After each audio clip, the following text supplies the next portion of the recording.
Bueno, Shabbat Shalom, hermanos, bendiciones para todos. Vamos a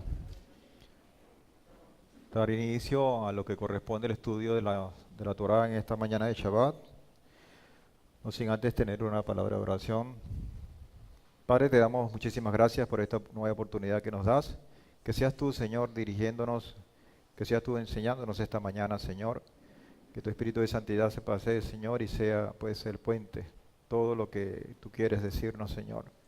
Que sea anidado en nuestro corazón y que sea recordado en el momento para ser utilizado en nuestras vidas, Padre. Por los méritos de tu Hijo amado, en tu Mesías Yehoshua, te damos muchísimas gracias. Amén y amén. Pueden tomar asiento. Bueno, hoy vamos a estar estudiando la segunda parte de lo que es la porción número 5 de Isaías Sará. Creo que no está eh, alguien, Nathaniel.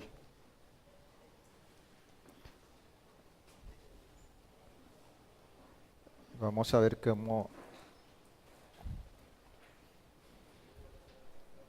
Gracias.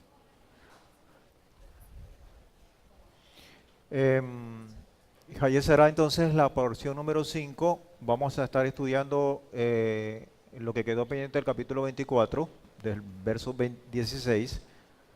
Vamos a estudiar hasta el 24, todo el 24 hasta el 50. De hecho, es la segunda parte. Nosotros hemos segmentado, como ya ustedes saben, cada porción en 3 partes para estudiar toda la Torah en 3 años. Ya leímos Isaías 61, 1 al 11. Quien tiene eso que leímos en el capítulo 61 de Isaías, está muy conectado a los resultados de esta porción. Y hay un elemento que va a unir esa condición que proclamó o que profetizó Isaías con este acontecimiento. Yo los invito a que hay el profeta Isaías, Ezequiel, que lo vamos a citar también en esta mañana, junto con todo lo que vamos a ver hoy, y cada uno de nosotros, cómo se va a depositar toda esa verdad en cada uno de nosotros, vamos a tener una gran revelación. Revelación que se debe retribuir. Revelación que se debe retribuir en compromiso. Entonces, ténganlo presente, Isaías 61, Ezequiel 16, lo vamos a estar citando junto con todo el contenido de esta porción. ¿Okay? Dentro de los escritos apostólicos está Apocalipsis 22, 7 al 21, que leemos en esta versión textual, dice: he aquí vengo pronto. ¿Cuántos lo esperan? He aquí vengo pronto, bendecido el que guarda las palabras de la profecía de este rollo. Y yo, Juan, soy el que oí y vi estas cosas. Y cuando las hube oído y visto, caí para adorar delante de los pies del ángel que me mostraba estas cosas. Este ángel, al igual que todos los enviados emisarios del Padre, han sido portadores de mensajes, portadores de una verdad. Y yo no es diferente. Pero me dice: mira, no soy consiervo tuyo y de tus hermanos los profetas y de los que guardan las palabras de este rollo. Adora, oh Adonai. Por mucha condición de peso profético que carga o que tiene, que sea portador ese emisario, él no es digno de recibir la alabanza, sino solamente nuestro Padre. Y esto es importante porque a la hora de estudiar el Espíritu de Santidad como elemento portador también de un mensaje, no debemos adorarlo. Si adoras al Padre, que el Espíritu Santo o el Espíritu de Santidad sea instrumento del Señor, Baruch Hashem, al igual que todos estos mensajeros. Pero de la misma manera, el Espíritu de Santidad puede hablar como dice este enviado: adora a Adonai. Y me dijo, no selles las palabras de las profecías de este rollo porque el tiempo está cerca. Y dice algo que me ha sonado mucho en estos días y ya ustedes se han debido dar cuenta que lo he utilizado varias veces en las enseñanzas. El capítulo 22 de Apocalipsis, verso 11, dice, el que es injusto sea más injusto. El que se quiere hundir, húndase más. Si lo queremos ver en criollo. El que se quiera hundir, húndase más.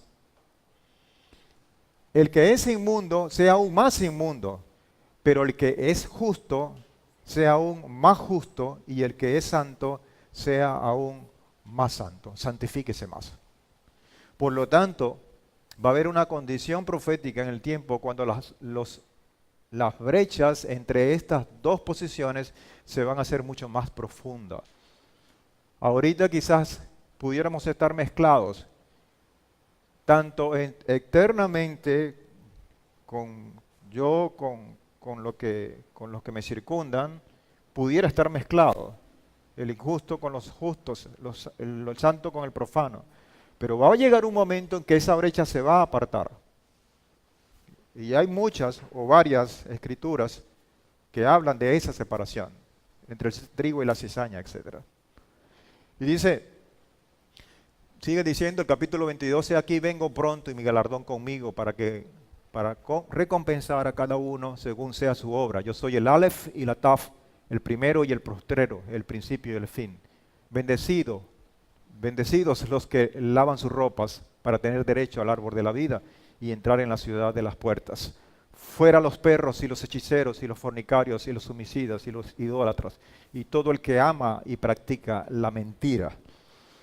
Yo, Josué, he enviado a mi ángel para daros testimonio de estas cosas sobre las congregaciones. Yo soy la raíz del linaje de David, la estrella resplandeciente de la mañana. Y el espíritu y la esposa dicen, ven.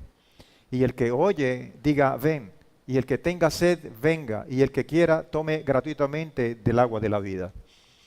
Yo testifico a todo el que oye las palabras de la profecía de este rollo. Si alguno añade a ellas, Adonai le añadirá las plagas escritas en este rollo. Y si alguno quita las palabras del rollo de esta profecía, Adonai quitará su parte del árbol de la vida y de la santa ciudad y de las cosas que han sido escritas en este rollo. El que da testimonio de estas cosas dice, sí, vengo pronto, amén. Sí, ven, Señor Yehoshua. Y la gracia de Yehoshua HaMashiach sea con todos nosotros. Este es el preámbulo de lo que vamos a ver hoy. Y quizás a lo mejor en primera instancia no se va a ver una conexión clara, precisa. Pero si profundizamos un poco más todo el contenido de esta búsqueda de una mujer que reúna ciertas condiciones para el hijo de Abraham, viéndolo, observándolo, detallándolo, describiéndolo con el ánimo profético, pudiéramos descubrir muchísimas cosas. Y vamos a ver parte de ella. Como ya estudiamos en la primera parte, Hayé Sará se traduce como la vida o los años de Sara, una cuestión bien extraña porque comenzando esta porción Sara muere en los primeros versículos. Y no solamente Sara va a morir, van a morir otros. Por lo tanto, pareciera que el título como que no encajara mucho. Pero claro, al descubrir que esa muerte va a traer vida posterior, vemos entonces la verdadera expresión de lo que está escondido allí. Hoy vamos a estar hablando de varias cosas, pero de tres cosas específicamente. Hay mucho de qué hablar en esta porción. Pero es lo que el Señor nos ha puesto, ¿no?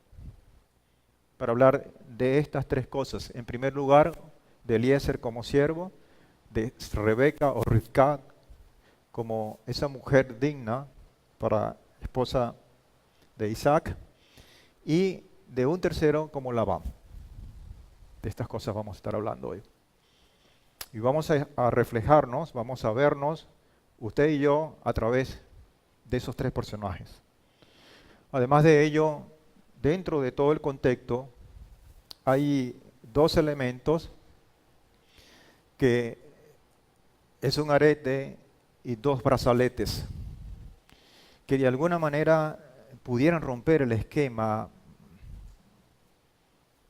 digamos, espiritual de lo que pudiéramos estar hablando, por cuanto son cosas materiales. Entonces hay que ver qué tiene qué tiene esto en conexión con lo que vamos a estar hablando. Obviamente todo está dirigido por Adonai. Y pudiéramos adelantar lo siguiente. Pudiéramos decir que en Eliezer se ve el hecho de hacer para tener. Que en Rivka se ve el hecho de ser para tener.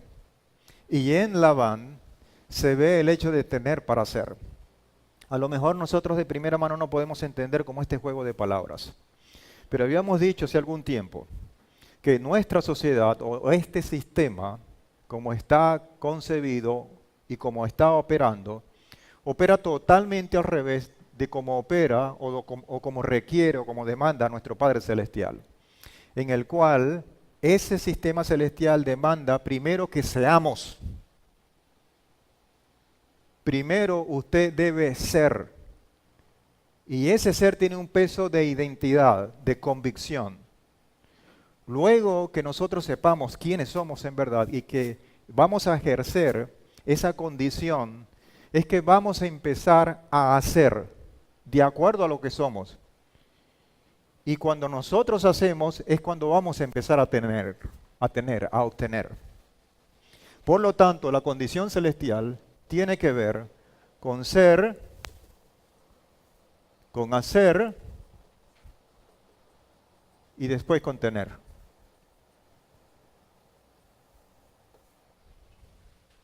Este es el orden celestial. Cuando vemos la condición de este sistema, está totalmente al revés. Este sistema primero plantea sus prioridades en tener. Y de allí, de acuerdo a lo que usted va teniendo, es que empieza a hacer. Para de último, entonces ser alguien. De profesión, un doctor, esposo y tal. Así es que opera este sistema. Por eso es que cuando tenemos esa definición en cuanto a Rivka o a Rebeca, ella primero fue sin saber o sin tener lo que para ella había concebido ese Padre Celestial. Primero ella reunió todas las condiciones por las cuales fue hallada. Y ese que la buscó, ese emisario, él estaba haciendo la voluntad del Padre para obtener esa condición. Pero había un tercero que estaba empeñado en visualizar solamente las cuestiones materiales, en tener, para después quizás llegar a ser.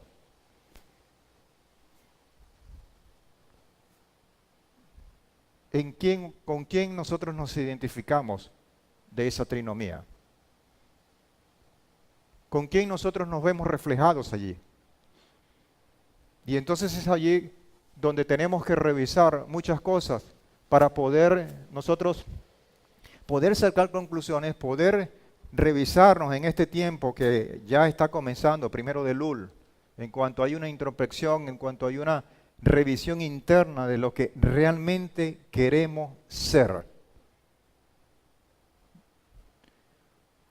Porque allí el Padre no interrumpe su condición, es más, la respeta. El que se quiera hundir, que se hunde, el que se quiera elevarse, el que se eleve.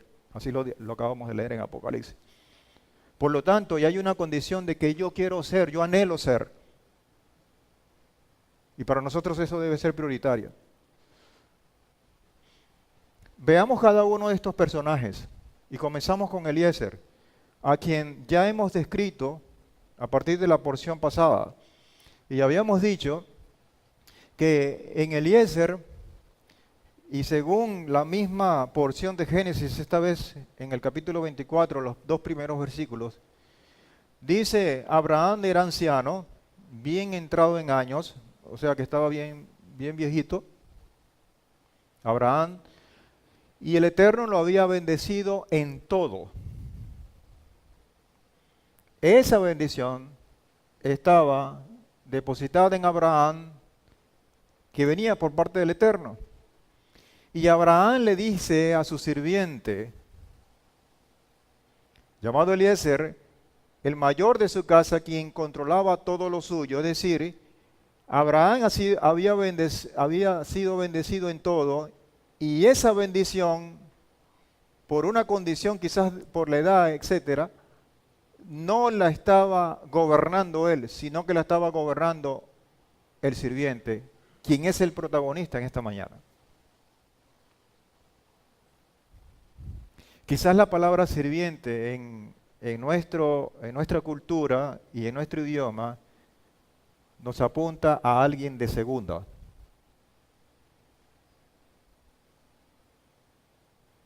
Pero no.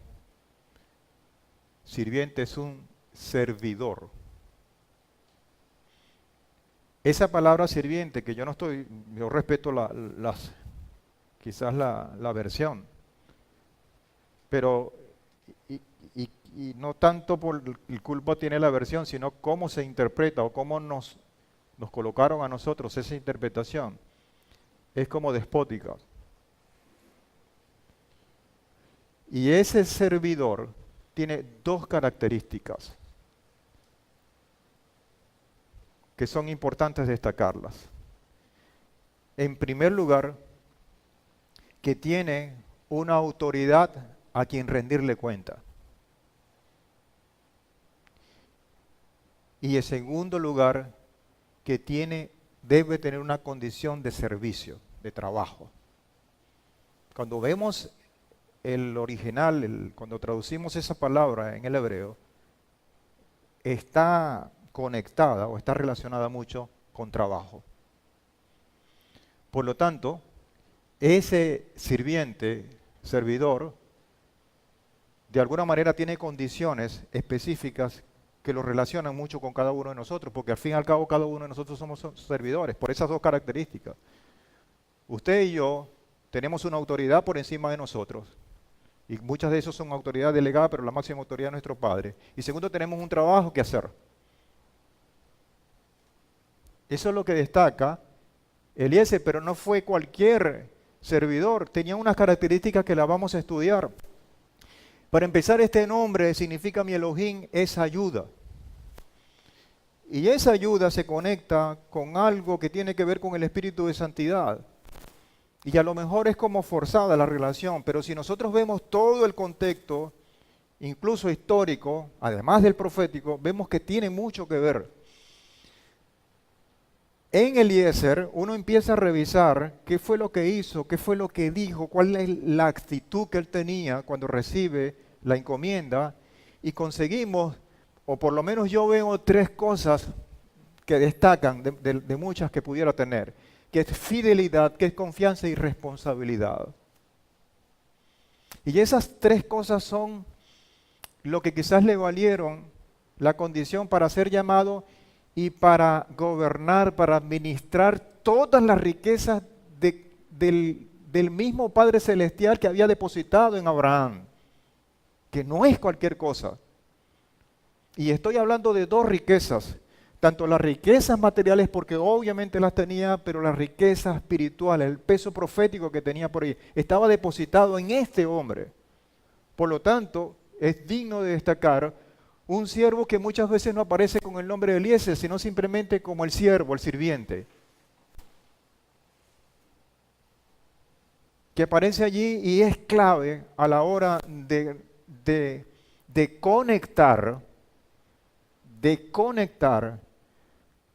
a Rivka, a Rebeca con Isaac. Si ese hilo no se hubiese dado, si ese hilo se rompe por algunas circunstancias, toda la cadena profética y toda la herencia que estaba por delante hubiese sido afectada seriamente.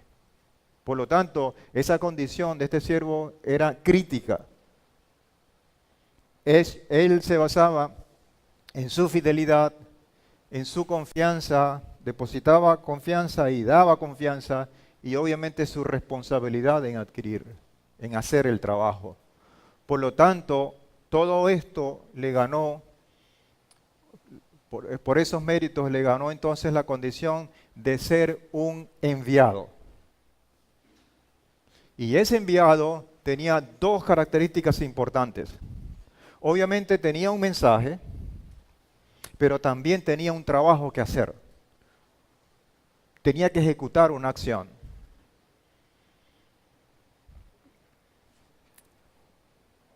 Cuando yo estaba estudiando esto, yo decía, de verdad que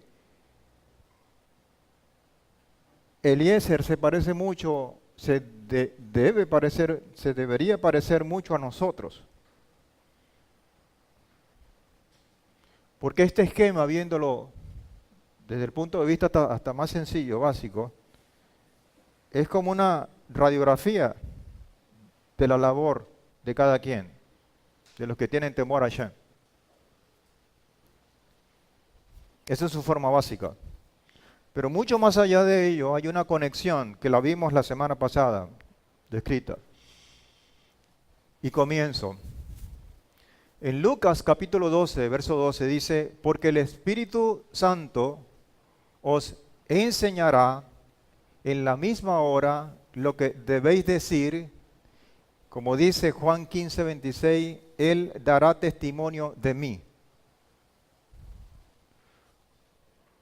Y dice Juan 14, 26, pero el consejero,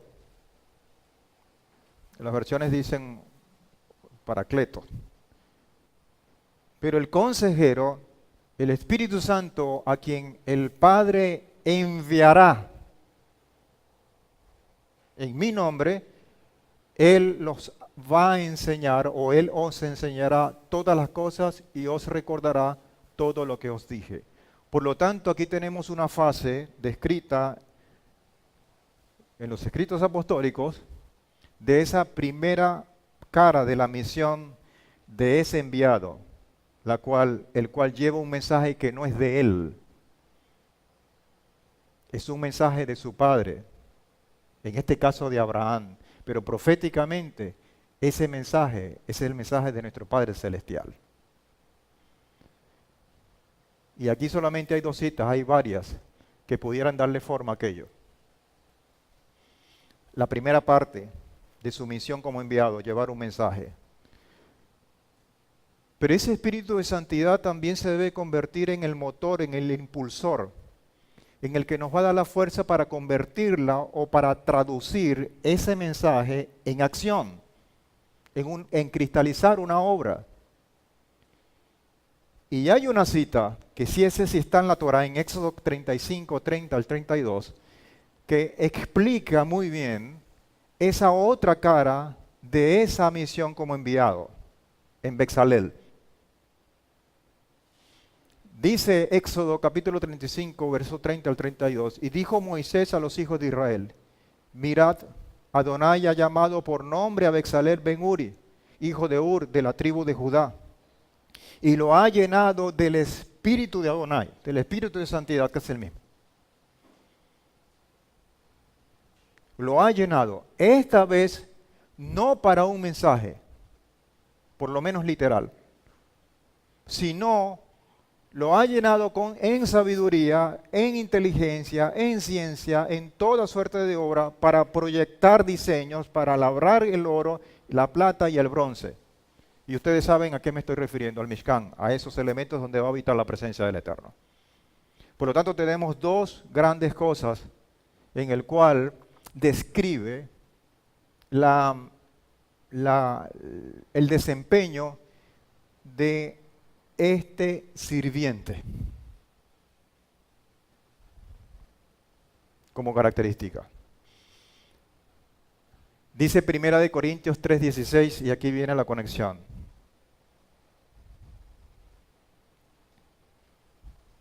Aquí viene la conexión. Dice 1 Corintios 3:16, ¿no sabéis que sois santuarios de Adonai y el Espíritu de Adonai mora en vosotros?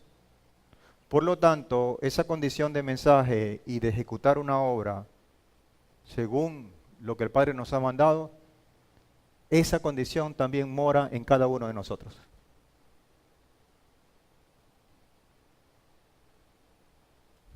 Pero además de esto, Según 1 Corintios también 6, 19, 20, lo que dice Pablo. ¿No sabéis que vuestro cuerpo es santuario del Espíritu Santo que está en vosotros, el cual tenéis de Adonai, y que no sois vuestros?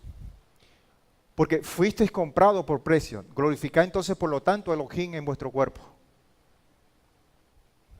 Esa condición de tener dentro ese mismo enviado con esas características tuvo un precio. ¿Con quién nos conecta? Con Yehoshua. ¿Y qué estaba pretendiendo conectar Eliezer cuando fue a buscar a Rivka? Con Isaac. Es decir, esa condición de conexión de un siervo para conectar a Rebeca con Isaac se está cumpliendo hoy en nosotros para conectarnos a nosotros como novia con nuestro rey, con Yehoshua. Entonces tenemos delante de nosotros, escrituralmente hablando, una tremenda responsabilidad. Y tenemos que mirar entonces con mucho cuidado el comportamiento de Rebeca, porque es el reflejo de usted y de mí, dentro de todo este contexto que estamos hablando. Pero hay algo mucho más profundo que esto, y que quizás es lo que sella esta condición. Y usted lo ha leído muchas veces en Mateo capítulo 1 al 20. Pero mientras él pensaba esto, un malaj de Adonai, un enviado, un emisario de Adonai, un ángel, como dicen las versiones, se le apareció en un sueño y le dijo: Joseph, hijo de David, no tengas temor de llevarte a Miriam a tu casa como tu esposa, porque lo que ha sido concebido en ella del Ruach HaKodesh, del Espíritu de Santidades, esto agarra, hermano, esto conecta, nos conecta a usted y a mí con nuestro Rey, con Yehoshua. Y ese reflejo de lo que está pasando acá en la Torá. Con Eliezer cuando se mueve por orden de su padre Abraham con un mensaje para decir y para hacer: tráigase a la novia. Y le pone las condiciones: esta mujer va a hacer esto, va a hacer esto, va a hacer esto. Y si eso es así, esa es la candidata. Eso lo va a repetir 2 veces para asegurarse de esa historia del desarrollo, pero para que usted y yo proféticamente también lo certifiquemos. Yo me emociono mucho con esto. Y si me emociono, disculpen, no se sube un poquito la voz, ¿no? Ese fue Eliezer. Rivka.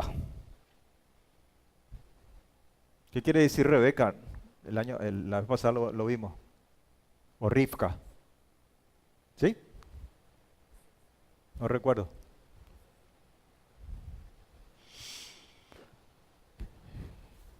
Génesis 24, 16. Empezamos con las características de esta novia.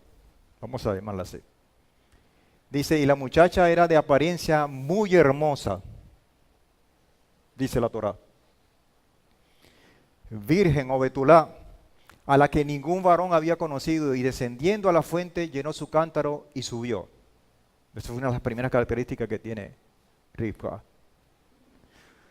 Pero paradójicamente hay un proverbio que casi nosotros no recordamos porque no lo utilizamos mucho, el Proverbio 31, que dice en el verso 30: engañosa es la gracia y fugaz la hermosura. Y como la palabra no se puede contradecir, si el mérito de aquella hermosura lo tiene, pero también me dice en la misma palabra del Señor que esa hermosura es fugaz, entonces quiere decir que aquella hermosura también puede ser fugaz. Esa hermosura de la cual está hablando la Torá en Génesis 24, 16, pasa por la hermosura física. Está por encima de ella. Porque la hermosura que encierra esta mujer no es fugaz.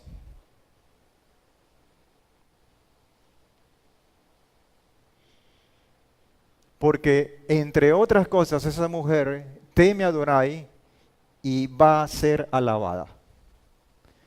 Cuando el Proverbios 31 refiere a toda esa descripción de las características de una mujer virtuosa, está referida una parte al deseo de que todas nuestras mujeres, nuestras damas, cada una de nuestras esposas se conviertan en mujeres virtuosas. Pero desde el punto de vista profético está hablando de la congregación y describe muy bien en este caso a Rebeca. De hecho, dice en 2 Corintios 11:2, porque os celo con celo de Adonai, pues os desposé con un solo esposo para presentaros como virgen pura a Mashiach. De alguna manera está describiendo a Rivka.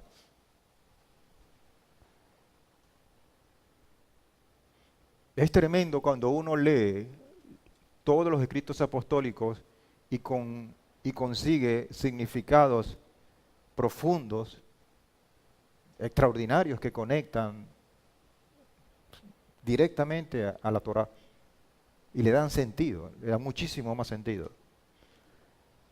Dice Proverbios 31:10, mujer virtuosa, y hace una pregunta: ¿quién la hallará? Quizás esa pregunta se la pasó por la mente muchas veces en el plano natural y quizás no sé hasta dónde, en Abraham y en el mismo siervo Eliezer, porque tenían que conseguir una mujer virtuosa. Tenía que ser hallada. Una mujer con todas las características para que fuera esposa de su hijo Isaac. Hoy nuestro Padre está buscando esa mujer, esa esposa en cada uno de nosotros. Y la respuesta a ese ¿quién la hallará? La tenemos cada uno de nosotros. Yo creo que ese es el mensaje, si se quiere, de esta porción. Si se quiere llevar algo a su casa, en su mente, en su corazón, llévese eso. Yo soy la respuesta a la pregunta de Proverbios 31:10. Yo soy la esposa. Yo soy la virtuosa. Yo soy la que reúno esa condición. Eso fue lo que anidó, cuando uno lea toda la actitud que tuvo, que presentó Rivka cuando llegó el siervo, esa fue la misma actitud que tuvo ella.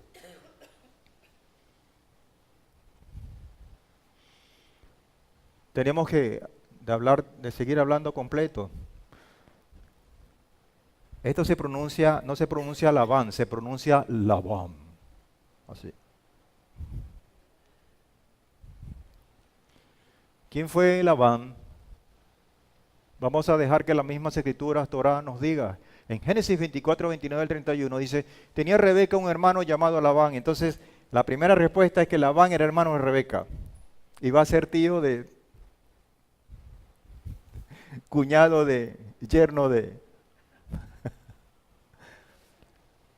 Este personaje dice, el cual corrió hacia el que estaba fuera junto a la fuente. Oye, también tenía el sentido profético. Labán sabía quién estaba allí. Porque al igual que su hermana, al igual que Rivka, también salió corriendo, apresurada. Esto nos enseña una cosa, que no todos los que actúan o los que actuemos de la misma manera podemos tener el mismo anhelo, el mismo motivo, el mismo interés. Nuestro comportamiento no describe la motivación interna que tenemos dentro. Y oiga la redundancia. El cual corrió hacia el que estaba afuera junto a la fuente. ¿Pero qué? Y cuando Labán, ¿qué vio? Vio el destello, lo que representaba al siervo. Vio el destello del oro, de los aretes y los brazaletes. Eso fue lo que vio Labán. Hay unas comiquitas que puros dólares aquí. Los vio en las muñecas de su hermana y oyó las palabras de su hermana Rebeca. O sea, también utilizó esos dos sentidos que también hemos hecho mucha mención. La visión y el oído, que compiten con una visión natural, una visión espiritual, una audición natural y una audición espiritual. Él la empleó para ver, y oyó las palabras de su hermana Rebeca diciendo, así me habló este hombre. Corrió a este, quien por cierto permanecía en los camellos, con los camellos junto a la fuente, salió corriendo y le dijo, entra bendito de Adonai. Fíjense que lo que estamos diciendo en sus actos son buenos. Corrió hacia el que estaba afuera y reconoce que era enviado, que era bendecido del Padre. Pero repito, nuestros actos no definen nuestras motivaciones. O mejor dicho, sí las definen, pero no sabemos cuál es la que está por allí. ¿Por qué te quedas afuera? Pues yo he preparado la casa y lugar para los camellos. ¿Los preparó cuándo? ¿En qué momento los preparó?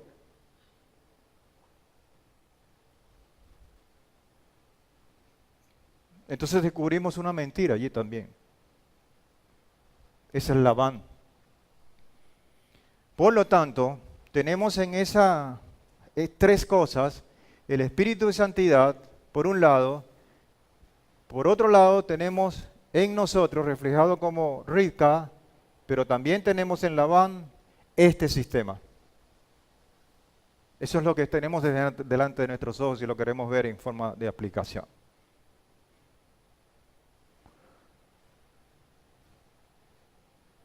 Cuando leemos todo esto y vimos los personajes, tanto Eliezer como Rivka, como Labán, nos podemos preguntar sobre esas motivaciones de la cual he hecho referencia.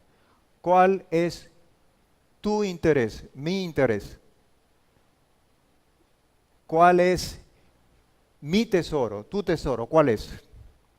Porque de acuerdo al interés y a lo que anidas en tu corazón como tesoro, van a salir las motivaciones, la pasión, las ganas, el impulso. Esta va a ser la gasolina que te va a colocar para hacer las cosas. Filtremos estas preguntas en estos tres personajes que obviamente ya las tenemos. Dice, el interés de Labán corrió hacia la fuente por el deslumbramiento de los regalos que recibió su hermana. Por lo tanto, allí tenemos el interés, la motivación o el tesoro de Labán. ¿Cuál sería el interés de Eliezer? Lo podemos ver en una expresión tremenda, cuando lo invitan a comer y él dice, no comeré hasta que haya expresado mis palabras. No comeré hasta que pronuncie, hasta que cumpla el mensaje que me ha sido encomendado. O sea, establece en esta expresión una prioridad en cuanto al elemento material y todo lo que eso conlleva, totalmente contrastante al primero. Y con ello podemos también preguntarnos, que es el tercer personaje de esta mañana, ¿cuál sería el interés de Rebeca? Y también lo podemos ver en la expresión de Génesis 24:20, donde dice, y se apresuró y vació su cántaro en el abrevadero, en donde tomaban agua, y corrió otra vez al pozo para sacar agua, y sacó para todos los camellos, que eran 10. Es una cantidad exorbitante. Para una mujer es tremendo el esfuerzo que hay que hacer, porque los camellos beben agua como nosotros aquí en el Zulia, o como algunos de nosotros. Perdón, no somos camellos, ¿no? Por lo tanto, ¿qué movió a Rebeca? Porque cuando pasó esto yo no sabía lo que estaba allí. Sin embargo, esta condición de ser en primer lugar fue la que la motivó a lo demás. Ella primero demostró quién era Rebeca.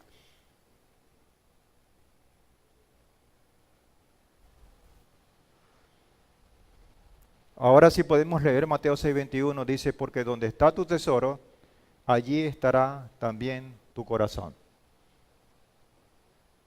¿Cuál era el tesoro de Labán? ¿Cuál era el tesoro de Eliezer? ¿Cuál es el tesoro de Rebeca? ¿Cuál es tu tesoro? ¿Cuál es mi tesoro? Porque donde está ese tesoro, allí también va a estar nuestra motivación, nuestras ganas, nuestra pasión.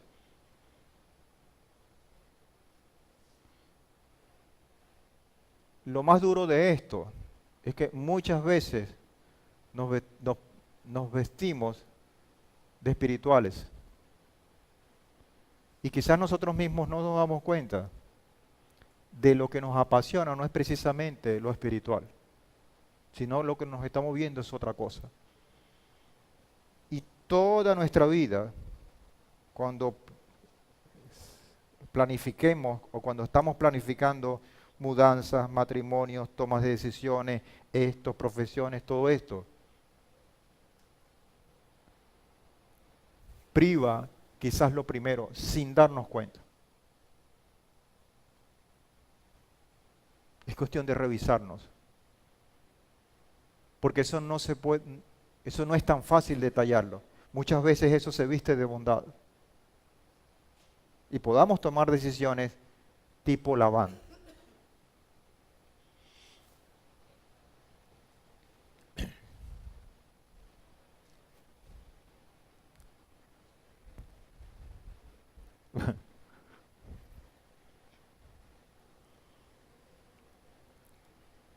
Cuando yo vi esta fotografía, yo dije, este es un montaje. ¿Por qué? Porque esto es una locura. Después dije, eso es una montaña rusa, una cuestión de parque de atracciones. Tampoco lo es. Eso existe en Noruega. Tiene un nombre mucho más difícil, pero más fácil es Drunken Bride, que es el puente borracho, lo que traduce en inglés.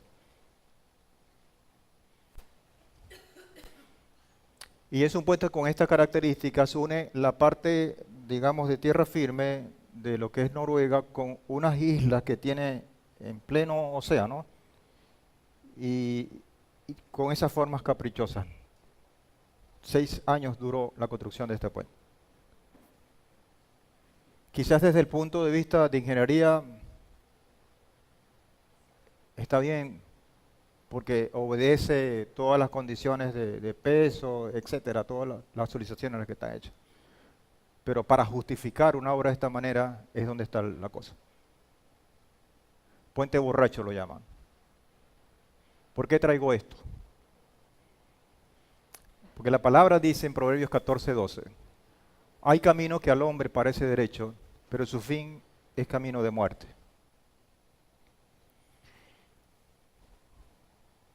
Hay una condición que yo quiero hacer hincapié esta mañana, que privó, qué sé yo, que de alguna manera la tenía muy clara el siervo Eliezer para hacer lo que hizo.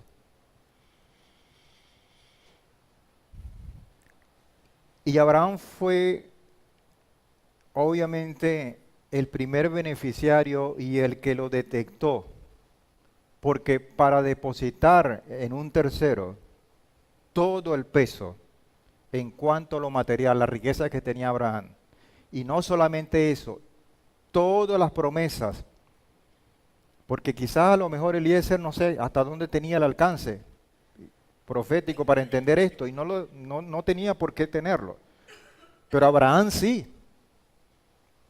Abraham sí lo tenía. Y toda esa condición depositada, riqueza espiritual en Abraham, la estaba colocando en un hombre. Cuando Abraham hace esto, uno pudiera hacerse esa pregunta. Colóquese usted un momentico, unos segundos, como Abraham. Abraham recibe unas promesas, todo un peso, unas palabras proféticas por parte del Padre, en el cual toda la humanidad estaba en su cuerpo y particularmente en lo que produce vida, y por eso es que el juramento no lo hace en el muslo, lo hace es en lo que produce vida por parte del hombre. Y a lo mejor él no lo entendió, pero Abraham sí sabía lo que estaba en juego. Por lo tanto, Abraham tenía que estar muy seguro en quién le iba a delegar. Y de ahí la pregunta, ¿qué vio Abraham en Eliezer?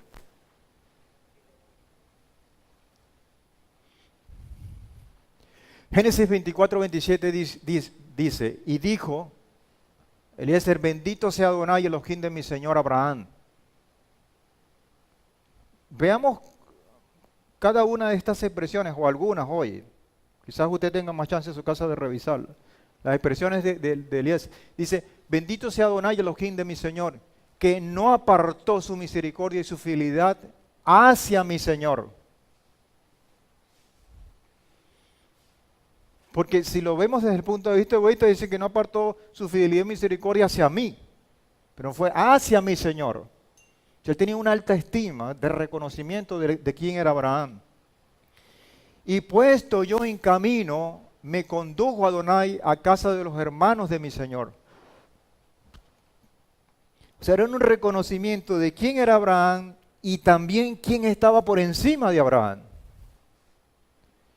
Y le dice, y puesto yo en camino, me condujo a Adonai. Es decir, Eliezer está hablando de una senda, de un camino, de una ruta. Eso es lo que está hablando él. Eliezer era un hombre que amaba la verdad y la rectitud. Su honestidad habla por sí misma.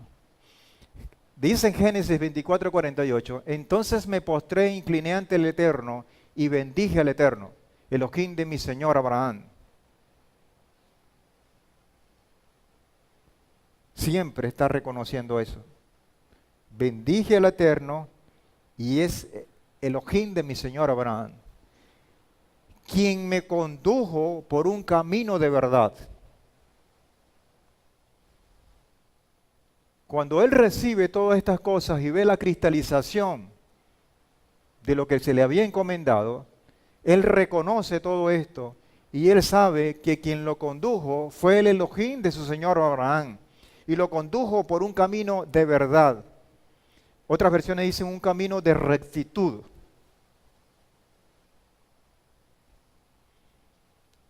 ¿Usted quiere transitar el camino de verdad? Y ahí es el punto. Yo anhelo tener el pensamiento, la convicción de este hombre, de este siervo. Y quiero caminar en un camino de verdad y rectitud. A tomar la hija del hermano de mi señor para su hijo. Nosotros hemos intentado describir en forma práctica a través de todos estos meses, todos estos años, ir viendo, descubriendo las características de ese camino de verdad.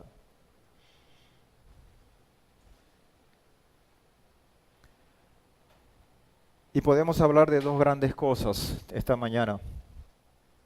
En primer lugar, la verdad es una senda, un camino que en las Escrituras simboliza la manera de comportarse en la vida.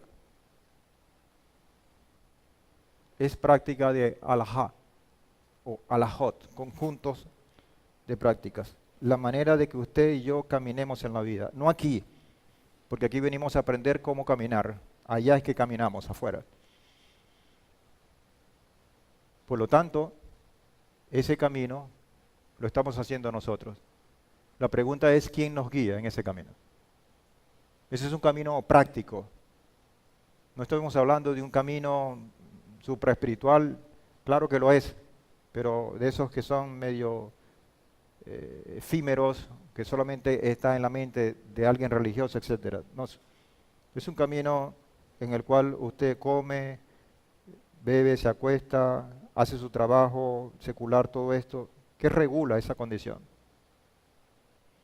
En primer lugar. En segundo lugar, el camino de la verdad nos lleva a un propósito preparado por el Eterno. Dentro de todo ese contexto hay un propósito para cada quien. Y tenemos que descubrirlo para poder ir caminando. Eliezer recibió una información y le dijo, vas a hacer esto, esto, esto, esto y esto. Si esto pasa, haz esto, esto. Si esto no pasa, haz esto y esto y esto.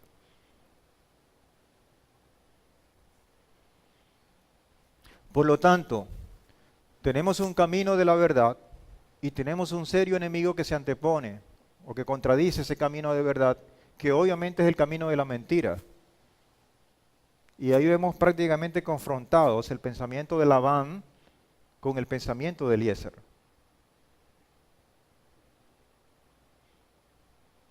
Y quizás, como los colores lo indican, son fáciles, son contrastantes. Se pudieran ver con mucha o con relativa facilidad, siendo vigilantes, etc. Pero resulta que hay otra cosa. Dice Salmos 119, 104 y 128, de tus preceptos he adquirido entendimiento, por lo cual aborrezco toda senda de mentira, por lo tanto las herramientas que me ayudan a identificar el camino de mentira es el entendimiento. Esa palabra que nosotros hemos descubierto recién para nosotros, pero para el mundo judío estaba desde hace tiempo, Jabat. Esa parte de ese entendimiento nos va a ayudar a identificar y a aborrecer esa senda de mentira. Por eso estimé rectos todos tus mandamientos sobre todas las cosas y aborrecí toda senda de mentira. Hay otro camino que no está tan claro, que es el camino de la realidad.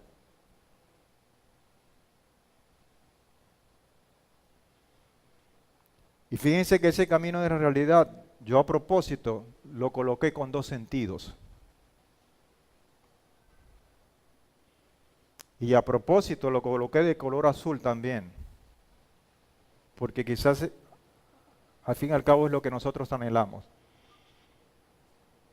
Que esa realidad se adoce a esta verdad. Pero ojo, si esa realidad nos envuelve, se puede convertir en el camino oscuro. Es confusa. Tanto así que Pablo en 1 Corintios 7, 29 al 31 la describe de esta manera. Y podemos hallar otras citas que son más populares, pero quise tener esta porque casi no la mencionamos y que tiene un contexto también profundo. Dice, pero esto digo, hermanos, el tiempo es corto. Una de las cosas que mueve o que, ¿cómo digo?, que de alguna manera marca ese camino de la realidad que se conoce como secularidad, es el tiempo cronológico. Y que para empezar, ese tiempo cronológico no está sintonizado muchas veces con el tiempo profético. Pablo obviamente está hablando de un tiempo corto profético, pero como lo secular nos envuelve y nos dicen eso es lineal, hoy es 2018 y dale para adelante. Pero el tiempo profético es cíclico y va a tener un cierre de ciclo. Ese cierre de ciclo va a estar enmarcado prontamente con esto, con Yom Teruah. Y Pablo en ese contexto dice, hermanos, el tiempo es corto.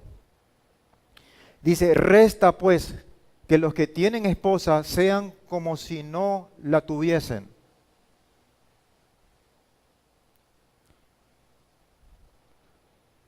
A veces es difícil entender a Pablo. Y los que lloran como si no llorasen. Y los que se alegran como si no se alegrasen. Y los que compran como si no poseyesen. En otras palabras, para mí le está diciendo, desconéctense de este sistema. Porque al final, bueno, por lo menos de los versículos, en el 31 dice, y los que disfrutan bienes en este mundo como si no los disfrutasen. Porque la apariencia de este mundo se pasa. Esa es la otra flecha que entorpece ese camino de verdad, si no la sabemos leer, si no la sabemos vivir y caminar, porque tenemos que estar en esta realidad, pues usted y yo tiene que trabajar, etcétera, etcétera, tiene que lidiar con gente que no es, ¿verdad? Que no entiende la Torah, etcétera. Pero la Escritura también es sabia, dice ustedes van a estar aquí lidiando con todo esto, pero no pertenecemos a esto. Esa es la otra flecha. Génesis 6:12 dice, y vio Elohim la tierra y aquí estaba corrompida, porque toda carne había corrompido su camino sobre la tierra. Entonces, esa condición de esa senda no es desde ahora. La condición de ruptura, de corrupción, fue antes. Estamos hablando de Génesis 6.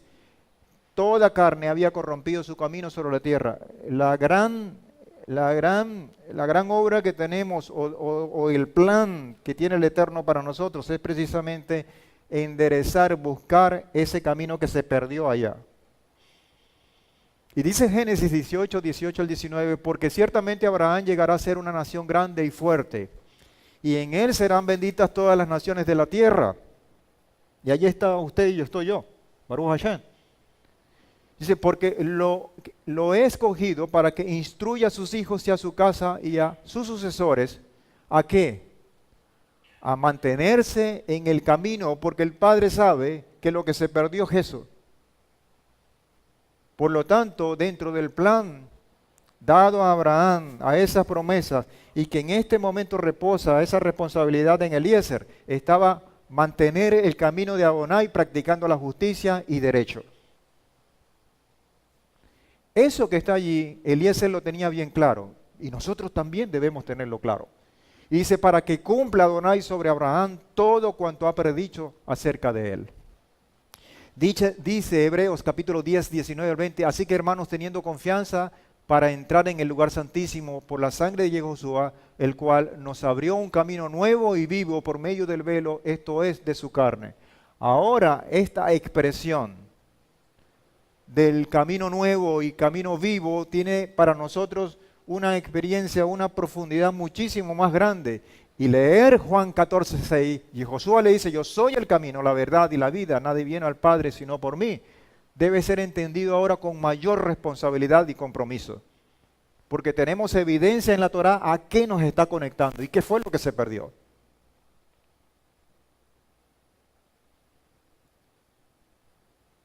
A veces leemos todas estas citas y como ya son, discúlpenme el término, archiconocidas, y las sabemos casi de memoria, eso muchas veces nos impide conectarnos con el peso profético que encierra todo ello.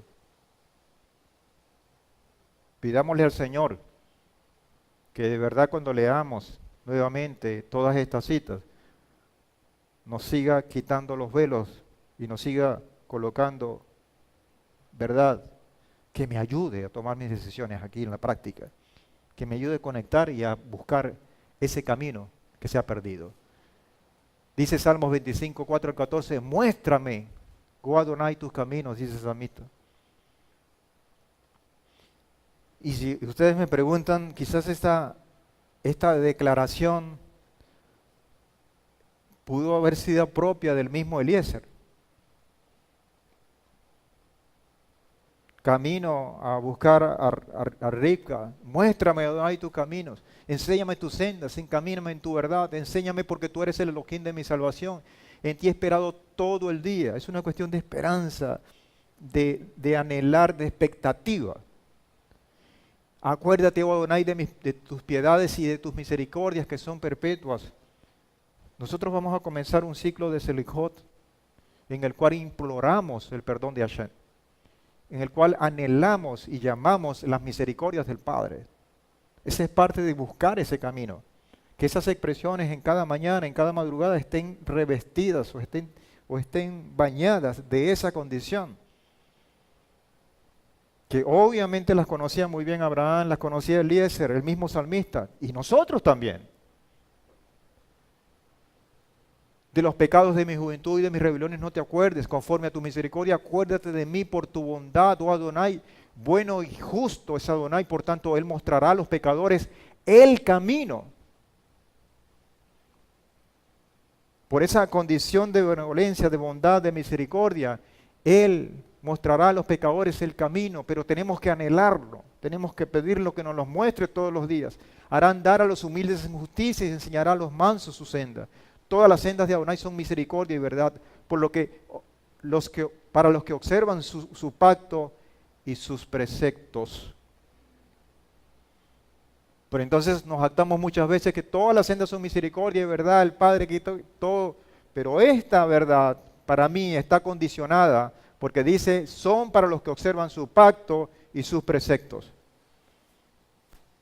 Hoy hemos estado trabajando en esa descripción del pacto que se está cristalizando en esa búsqueda de esposa para Isaac. Y dice, por amor, dice el verso 11, por amor de tu nombre, oh Adonai, perdonarás mi iniquidad que es grande. ¿Quién es el hombre que teme a Adonai? Él lo instruirá otra vez en el camino que debe escoger. Su alma reposará en la prosperidad y su descendencia heredará la tierra. El secreto de Adonai es para que los que lo temen, y a ellos hará conocer su pacto, su camino. Hoy es tiempo de rescatar, de buscar, de anhelar esa condición para cada uno de nosotros.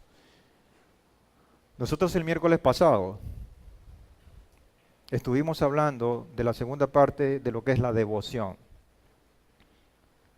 Esta parte que está acá la vimos ese día. Y tiene que ver también con ese camino. De hecho, no debería ser diferente, porque todas las escrituras y todo lo que describe el plan del Eterno obligatoriamente tiene que ver con ese camino. En este caso, como les decía yo el miércoles, me causaba mucha curiosidad la forma pedagógica, cómo está planteada o cómo el Padre plantea Proverbios capítulo 8. Es todo el capítulo, lo que pasa es que yo solamente coloco esa parte. Y coloca en este caso la sabiduría, que la estábamos estudiando como parte de lo que es la devoción, uno de los componentes de la devoción. Coloca la sabiduría como si fuera una persona que estuviera hablando, que estuviera diciendo, que estuviera aconsejando. O sea, utiliza una figura pedagógica una ilustración tremenda, en donde esa sabiduría se convierte en persona y está hablando. Siendo así, dice Proverbios 8, 17 al 21, dice, yo amo a los que me aman. Eso que está diciendo, lo está diciendo la sabiduría. La sabiduría está diciéndonos a nosotros, si tú me amas, yo te amo. O sea, si tú te vinculas conmigo, yo me vinculo contigo. Eso lo está diciendo la sabiduría. En esa figura que está planteando. Me parece tremendamente interesante. Dice, y me hallan la sabiduría, los que temprano me buscan. Y dice el verso 18, las riquezas y la honra están conmigo. Sí, riquezas y justicias perdurables. Mi fruto es mejor que el oro. Sí, mejor que el oro afinado. Y mi ganancia mejor que la plata escogida. Y dice el verso 20 de este capítulo 8 de Proverbios, yo hago andar por sendas de justicia en medio de senderos de equidad. Y hago que los que me aman obtengan su heredad, sí, para que yo llene sus tesoros. ¿A qué se parece la sabiduría? A nuestro Padre. La sabiduría lo que está describiendo una fase, todo lo que expresa nuestro Padre. Si usted le quita la palabra sabiduría en el contexto y coloca al Padre, calza perfectamente. Eso lo vimos la semana pasada. Hogma, esa sabiduría, y habíamos dicho que en forma práctica, se hace sabiduría, sabiendo que es un conocimiento que tiene que ver con una capacidad, que tiene que ver con una habilidad. Es decir, usted y yo tenemos que practicar sabiduría, porque no solamente es entenderla, sino practicarla, que sea un hábito de nuestra vida. Y hay dos cosas que la distinguen. Dice que es un conocimiento y una capacidad o una habilidad, en primer lugar, para tomar las decisiones correctas. Y en segundo lugar, para tomar las decisiones en el momento oportuno. Tiene dos características importantes. Ahora, si nosotros estamos desconectados de nuestro Padre, ¿cómo vamos a ver si una cosa es correcta o incorrecta? ¿Cómo vamos a saber si una cosa es blanca o negra?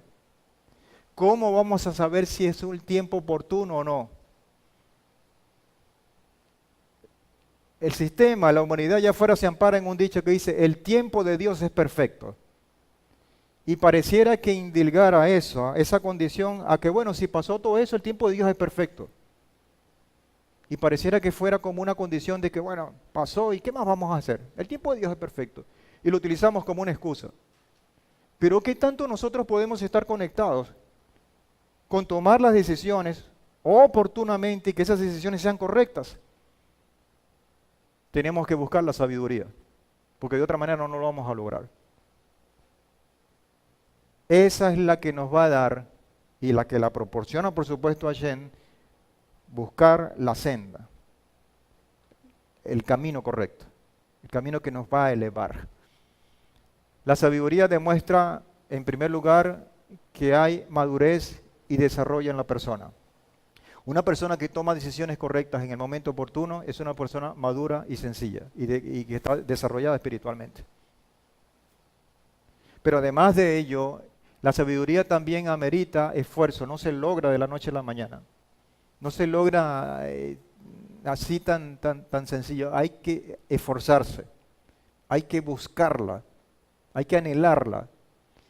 Y finalmente la sabiduría requiere discernimiento, que es la otra parte que compone la palabra de devoción, que es la que estamos estudiando. Discernimiento para poder saber si las decisiones son correctas, apegadas al Eterno o no. Por lo tanto, así como percibe el propio siervo Eliezer, que estaba reconociendo, caminando en un camino de verdad, vestido de todas estas características, así también nosotros tenemos que hacerlo.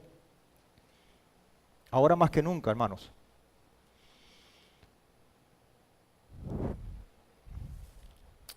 Cuando la Torá repite un evento, ahí hay una cosa que quiere destacar. Y eso lo hemos aprendido desde hace algún tiempo. La Torá no dice, no coloca textos, no habla de manera por llenar un vacío literario o algo por el estilo. Obviamente las versiones y todo esto quizás nos separan un poquito de lo que está detrás de la genuina verdad. Pero una cosa es cierta, la repetición en cuanto a eventos encierra, por un lado, algo profético y por otro lado, la seguridad de que usted y yo estemos claros en lo que está diciendo, en esa repetición. Este es el caso de la narrativa que presenta Eliezer cuando llegó al pozo y vio a Ribca y volvió a echar el mismo cuento cuando llegó a la casa de Labán o a la casa de la misma Rebeca, que volvió a repetir el evento. La Torá repite el relato de lo que aconteció junto al pozo, 2 veces lo repite. Cuando la Torá repite algo 2 veces significa que tiene mucha importancia, que está firmemente decidido por parte de él y que tiene un cumplimiento inmediato y también que tiene doble cumplimiento en la historia, una doble proyección. Algo que pasó va a suceder de nuevo. Así cuando ahora vemos una repetición del relato, significa que Hashem nos está llamando la atención de una manera especial sobre este hecho y además tiene un cumplimiento futuro en una situación profética idéntica. El asunto, para hacerlo más dramático, es que en esa en ese cumplimiento futuro, con una situación profética idéntica, está usted y estoy yo. Por lo tanto, tenemos que ver la primera edición del relato para ver qué fue lo que pasó. Esto nos enseña que el relato de la búsqueda de la novia tiene una doble proyección, no solamente en relación con algo del pasado, sino también para el futuro. Fíjense lo que dice Génesis 24:47 y lo que dice el profeta Ezequiel 16:12. En Génesis 24:47 dice, y le pregunté diciendo, ¿de quién eres hija? Respondió, soy hija de Betuel, el hijo de Nacor, que le dio a luz a Milca. Entonces le puse arete en la nariz y los brazaletes en sus manos. Este evento que está narrando la Torá en Génesis 24:47 tiene un paralelo en Ezequiel 16:12. Yo lo puse corto, pero por favor lean el capítulo. Y lean el capítulo 16 y lean otra vez Isaías 61, que lo vimos hoy en la Haftará. Y si no se le remueve el corazón, que se le va a salir por la boca, bueno, no sé qué está pasando allí. Dice Ezequiel 16:12, puse un anillo en tu nariz, pendientes en tus orejas y una hermosa corona en la cabeza. Estamos hablando, por un lado, de Rebeca, y en el contexto del capítulo 16 de Ezequiel, estamos hablando de Jerusalén. De hecho, antes de ese capítulo 16, está hablando de la misma Israel y lo distingue con una figura como el olivo. Y comenzando todo ese grupo de capítulos, está hablando el mismo Ezequiel de la idolatría y de la apostasía y todas estas condiciones de Israel. Por eso que cuando vemos esa condición, digamos, de juicio contra Israel, y leemos 61, Isaías 61, vemos cómo la magnificencia y la misericordia del Padre se desborda. Oye, no nos queda sino darle gracias al Señor. Esa conexión está allí.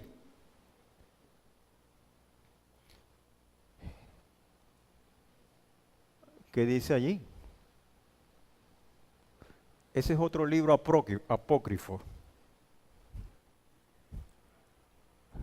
Nadie lo ha visto.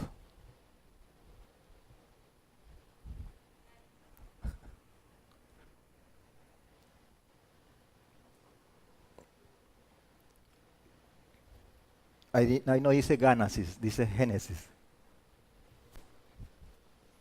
24:22. Dice, y aconteció que cuando los camellos habían terminado de beber, el hombre tomó un anillo de oro que pesaba medio siclo.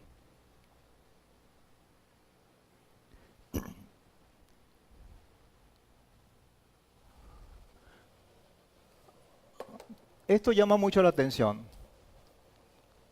porque estas prendas simbolizan, y estaban presentes allí, tienen una simbología distinta para cada quien. Yo lo borré, pero no lo voy a escribir. Para Eliezer, esas prendas que llevaban, ¿qué simbolizaban?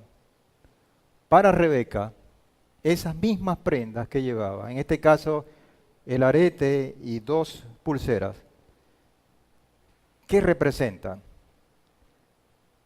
Para Labán, esas mismas prendas, ¿qué representan? Cuando uno ve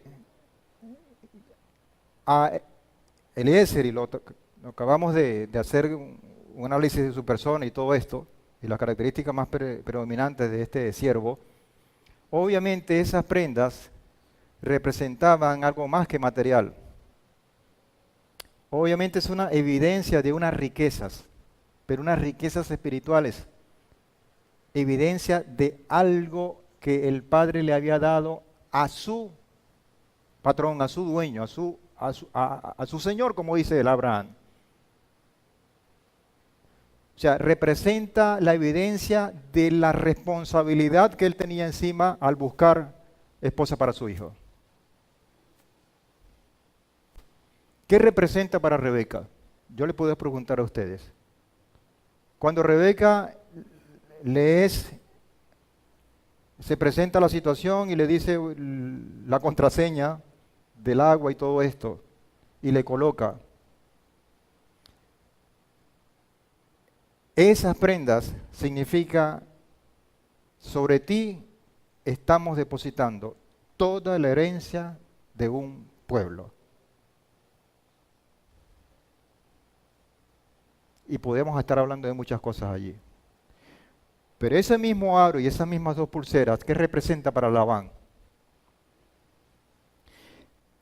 Y usted, ¿para qué vamos a decir la respuesta? Ahora, fíjense que la misma condición de riquezas espirituales puede ser vista, y no es que sean malas por sí, no las podemos descartar.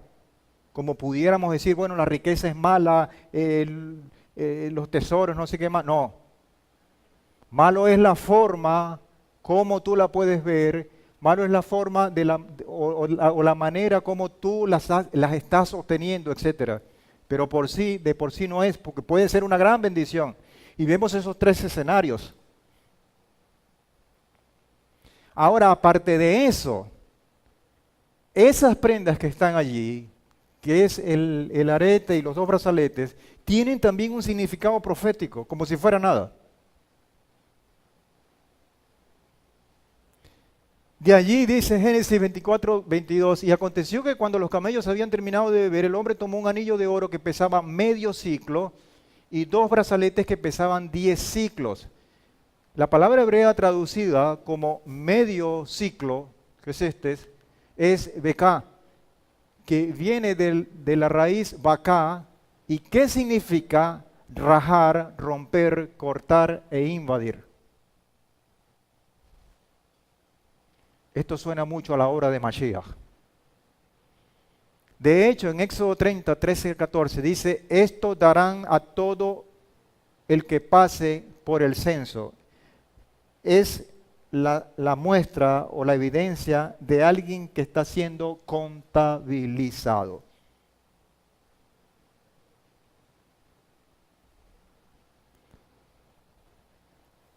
Y no es por casualidad que la forma de identificarlo es de medio ciclo, que es una beca que es la misma que se le está otorgando a Rivka. ¿Tiene o no conexión? Medio ciclo como ofrenda para el Eterno. Todo el que pase por el censo a partir de los 20 años en adelante dará la ofrenda del Eterno. Para este tiempo, ese era exactamente el precio que se ofrendaba como parte de ese censo. Hoy Yehoshua pagó el precio por nosotros, porque él fue capaz de rajar, de romper, de cortar y de invadir. Esa es la verdad. Pero además de ello, en Éxodo 28, 25, la palabra hebrea aparece una vez más, porque solo aparece dos veces. Aquí cuando lo leemos en 24, 22 de Génesis y en Éxodo 28, 25, 28, dice, y la plata de los que fueron contados de la congregación fue 100 talentos y 1775 ciclos, según el ciclo del santuario. Una beca o un beca por cabeza, o sea, medio ciclo, como está ya, según el ciclo del santuario, por cuanto uno de los que fueron contados de 20 años, por cada uno de los que fueron contados de 20 años para arriba, por cada uno de los 603.550, los 100 talentos de plata fueron para fundir las basas del santuario. Además de eso, ese material sirvió para asegurar las bases del Mishkan. Por lo tanto, queridos hermanos, estamos delante de un compromiso, una senda que va a fijar la base de la presencia del Eterno en nuestras vidas. Eso es lo que tenemos enfrente. Los 100 talentos de plata fueron para fundir las bases del santuario y las bases del velo. 100 basas por los 100 talentos, un talento por basa. Y de los 1775 ciclos hizo ganchos para las columnas y revistió sus capiteles y los hizo molduras. Servía para el fundamento y servía para los ganchos que aseguraban que esa condición no se cayera en el desierto. tiene una representatividad, una simbología extraordinaria. Esto. Los dos brazaletes de oro, uno en cada brazo, representan las dos casas de Israel que conforman la novia del Cordero, y que cada Kabbalah Shabbat partimos el pan y decimos, casa de Judá y casa de Israel. Con casa de Israel se perdieron, se diseminaron, y casa de Judá se quedó. Pero va a haber un momento en que ese brazalete que va a ocupar una sola muñeca va a unir esos dos reinos, esos dos pueblos. Allí usted y yo nos conectamos. Porque esos brazaletes que se le están colocando a Rivka no pueden ir separados, porque sería una muñeca de un lado y otra muñeca del otro lado. Están depositados en un solo brazo, un solo cuerpo. Allí usted y yo estamos reunidos. Por eso es que cada vez que venimos a Kabbalah Shabbat y que vemos que se parte ese pan, esta condición nos debe llenar de motivación, de pasión, de ver cómo delante de nuestros ojos se está cumpliendo la palabra del Señor. También los dos brazaletes representan las dos tablas de la Torá, ahora escritas en el corazón de la novia, por la acción del Espíritu Santo. Dice Hebreos capítulo 8, versículo 8 al 10, porque reprochándolos dice, he aquí vienen días, dice Adonai, en quien estableceré el pacto con la casa de Israel y con la casa de Judá. Con esas dos casas va a establecer o a restablecer el pacto. Esas que simbolizan esos dos brazaletes. No como el pacto que hice con sus antepasados el día que tomé su mano para sacarlos de la tierra de Egipto. Esta vez está tomando su mano para colocarles el brazalete, que simboliza la unión, la reconfirmación de aquello a la esposa. Porque ellos no permanecieron fieles en mi pacto, yo me desentendí de ellos, dice Adonai. Pero este es el pacto que haré con la casa de Israel después de aquellos días, dice Adonai. Pondré mis leyes en su mente y sobre su corazón las escribiré. Y les seré por Elohim y ellos me serán por pueblo. Esta tarde, hermanos, vamos a tener una administración en cuanto a elevar nuestro propósito para consolidar eso en nuestra vida. Yo les invito de verdad que si usted siente en lo más profundo de su corazón que hay cosas que cambiar, que hay cosas que revisar, siente la necesidad de ese llamado del Padre, de lo que motivó a Eliezer una vez en su vida, haga todo lo posible, todo el esfuerzo para anhelar en su vida la corrección. Hoy estamos en un tiempo precioso, hermano. Recién acaba de comenzar el 6º mes, Elul. Revisémonos internamente. Elul es hacia lo interior, no es hacia afuera. Y busquemos esa verdad. Busquemos la manera como me inserto, cómo yo me coloco allí. Porque ese es para usted y para mí, para más nadie. Si ha recibido un llamado, una condición, un nudo, un cosquilleo, cristalícelo en evidencias. Búsquelo con más anhelo. Yo creo que delante de nuestros ojos tenemos una oportunidad maravillosa. Estas 10 tribus esparcidas y asimiladas entre los pueblos paganos deberán salir como una vez salió Ricab, como una vez salió Rebeca de su entorno para ir obviamente a la tierra prometida. Con esta imagen termino, hermano, la porción de esta semana. Con esta imagen, yo creo que se lleve en su corazón todo lo que el Padre tiene para nosotros. Yehoshua obviamente viene por una novia apartada de lo pagano, una novia que quiere ser, que sabe quién es, que está dispuesta a salir del mundo para seguir en obediencia al esposo, con un corazón generoso, sincero, capaz de dar lo mejor de sí sin esperar recompensa, capaz de amar a los demás como a sí misma, humilde, sometida a la autoridad del esposo. Él, Yehoshua, la vestirá con ropas nuevas, sin mancha ni arruga. Lea Ezequiel 16, lea Isaías 61 y vea este espejo. Véase a sí mismo y contraste qué es lo que yo estoy haciendo con qué es lo que dice la palabra. Yehoshua la vestirá con ropas nuevas, sin manchas ni arrugas, para morar en ella, en el lugar que él mismo ha preparado desde el principio del tiempo como una herencia anticipada. Eso fue lo que recibió Rebeca cuando le dieron ese brazalete y esas pulseras, una herencia anticipada. Te damos gracias, Señor, por este tiempo. Gracias porque una vez más nos has hablado, Señor.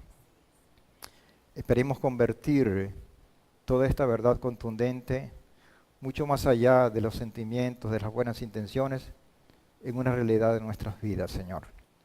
Que este tiempo, ahora que comienza de Elul, sea lo que tú nos has preparado para nosotros y que nosotros sepamos aprovechar cada segundo, cada minuto, cada hora que corresponde a la separación de este mes con ese sonido de trompeta, Señor, y llegar, si a ti te place, Señor, a este lugar para darle la bienvenida a nuestro esposo, Señor. Toda la gloria y toda la honra para ti, por los méritos de Yehoshua. Amén y amén. Shalom para todos, hermanos.